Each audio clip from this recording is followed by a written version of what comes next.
আসসালামু আলাইকুম। Basic grade চ্যানেলে আপনাদের সবাইকে স্বাগতম। আশা করি সবাই ভালো আছেন।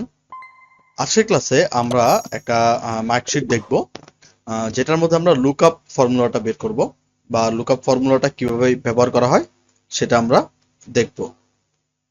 যে লুকআপ,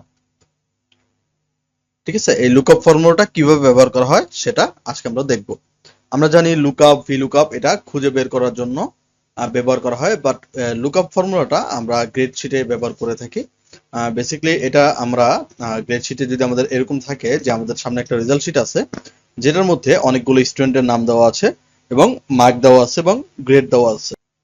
তো আমাদেরকে বলছে যে এই যে মার্ক আকারে যে 35 পাইলে ডি, 45 সি, 65 পেলে বি, 75 পেলে এ এবং 90 পেলে এ প্লাস। তো আমাদের এখানে বিভিন্ন ধরনের নাম্বার বা গ্রেড এখানে দেওয়া আছে, মার্ক দেওয়া আছে। এই নাম্বার বা মার্কস আকারে আমরা এখান থেকে গ্রেডটা বের করব। তাহলে এটা আমরা কিভাবে বের করতে পারি? প্রথমে আমরা গ্রেডের এই সেলে চলে যাব, আমরা দিব ইকুয়াল। ইকুয়াল দেওয়ার পর আমরা এখান থেকে লুকআপ ফর্মুলাটাকে কল করব। আমরা দিব এল ডাবল ও K U P, lookup. Lookup দেওয়ার পর আমরা এখান থেকে দিব ফার্স্ট ব্র্যাকেট। আমার এখানে চাইছে লুকআপ ভ্যালু। তো যেহেতু আমার লুকআপ ভ্যালু আমার মার্কস, মানে আমার প্রথমে যেটা আছে সেটা আমার মার্কস হলো আমার কি লুকআপ ভ্যালু। এরপর আমরা দিব কমা। কমা দেওয়ার পর এখান থেকে চাইছে লুকআপ ভেক্টর, মানে আমি কোন মার্কস, এই মার্কসের আন্ডারে মানে কোথায় মার্কস আছে সেটা আমার এখান থেকে ভেক্টর করে দিতে হবে। তাহলে এই মার্কের তুলনায় আমি এই মার্কটাকে কি করব, এখান থেকে লুকআপ করব। যে এই মার্কের মধ্যে, এই কয়টা মার্কের মধ্যে যেখানে যেখানে আমার কি আছে, এই গ্রেডটা আছে। তাহলে এখন আমি যেহেতু অনেকগুলো করতেছি, তার মানে আমার এই যে মার্কগুলো আছে এগুলোকে আমাকে লক করতে হবে। তো আমি যদি কিবোর্ড থেকে F4 প্রেস করি, F4 প্রেস করলে আমার যে কটা সেল আমি করছি এই সেলগুলো লক হয়ে যাবে, ঠিক আছে। তো লক হওয়ার পর আমরা এখান থেকে দিব কমা। দেন আমরা কি বলছি যে আমার যদি এই সেলে, মানে প্রথম সেলে কি থাকে, এই মার্কগুলো থাকে, তাহলে আমার এই মার্ক আন্দাজ অনুযায়ী কি হবে, গ্রেড গুলো হবে। তো এখান থেকে লক করে দেওয়ার পর আমরা মার্ক সিলেক্ট করলাম, তো এই মার্ক আন্দাজে কি হবে, গ্রেড হবে। তো লক করার পর কমা দিব, কমা দেওয়ার পরে এই যে রেজাল্ট ভেক্টর, যে আমি চাচ্ছি যে এই মার্কের আন্ডারে আমার এই গ্রেডের রেজাল্টটা দিতে। তারপর আমরা এটাকেও কি করব, F4 দিয়ে লক করে দিব। লক করে দেওয়ার পর আমরা যদি কমা দেই, চাইলে আপনি আরো ফর্মুলা অ্যাড করতে পারেন, বা আমরা কমা দিব না, আমরা এখান থেকে ব্র্যাকেটটাকে ক্লোজ করব। ক্লোজ করে আমরা এখান থেকে ইন্টারপ্রেস করব। ইন্টারপ্রেস করলে দেখবেন এখান থেকে আমাদের একটা ফলস দেখাইছে। যে আমরা এখান থেকে দেখি কি ফলস আসলো।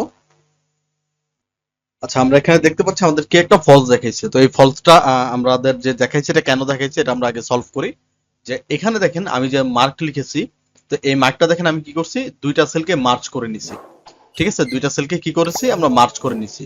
তো মার্চ করা থাকলে আপনার এই ফর্মুলাটা আসবে না, ঠিক আছে। তো আমরা এখান থেকে সিলেক্ট করে আমরা এটাকে আনমার্চ করে নিলাম, করে আমরা এই সেলটাকে ডিলিট করে দিলাম। তো এখন আমার এটা আসছে, ঠিক আছে। আমরা দেখতে পাচ্ছি যে এখন আমাদের কি ভ্যালুটা আসছে। জাস্ট আমরা কি করব, এখান থেকে ধরে জাস্ট নিচ পর্যন্ত আমরা এটাকে টেনে দিব, ঠিক আছে। তাহলে আমাদের কি ফর্মুলাটা আমরা এখান থেকে পেয়ে যাব। তাহলে আমরা কি করব, আমরা আবার প্রথম থেকে দেখি। আমরা এখান থেকে দিব ইকুয়াল। ইকুয়াল দেওয়ার পর আমরা লুকআপকে কল করব, ঠিক আছে। এল ডাবল ও K U P, lookup. লুকআপকে call করার পর আমরা এখান থেকে দিব লুকআপ ভ্যালু। যেহেতু আমার প্রথমটা ভ্যালু, মানে এটার সার্চ বা এটার এখানে যেটা আছে সেই আন্ডারে আমার কি হবে, মার্কটা পাবো। তাহলে এখান থেকে আমি লুকআপ ভ্যালুটাকে দিব, তারপর দিব কমা। দেন লুকআপ ভেক্টর, মানে আমি কোথা থেকে লুকআপের ভেক্টরটা চাচ্ছি। তো এইটার আন্দাজে আমি মার্ক থেকে, যেখানে যে মার্কগুলো আছে এই মার্ক আন্দাজে আমি কি চাচ্ছি, আপনার ভেক্টরটা চাচ্ছি। তো আমরা F4 দিয়ে এই সবগুলোকে লক করে দিব। দেন আমরা দিব কমা। দেন আমাদের রেজাল্ট, তার মানে এইগুলোর বদলতে আমাকে কি দিবে, এই রেজাল্টটা বের করে দিবে। যে 35 পেলে ডি, 45 পেলে সি। তো আমরা রেজাল্টের মধ্যে এগুলোকে সিলেক্ট করে এগুলোকে আমরা F4 দিয়ে লক করে দিব। তারপর আমরা ব্র্যাকেটটাকে ক্লোজ করে আমরা ইন্টারপ্রেস করব। ইন্টারপ্রেস করলে আমাদের গ্রেডটা এখান থেকে বের হয়ে যাবে। তারপর আমরা কি করব, জাস্ট এখান থেকে ধরে ড্রপ ডাউন আমরা করে দিব। ড্রপ ডাউন করে দিলে আমাদের দেখেন রেজাল্টটা বের হয়ে গেছে, ঠিক আছে। যে 90 বা 90-এর উপরে পেলে কি এ প্লাস। তো আমাদের এরকম সবগুলো লুকআপ আমরা এইভাবে করতে পারি।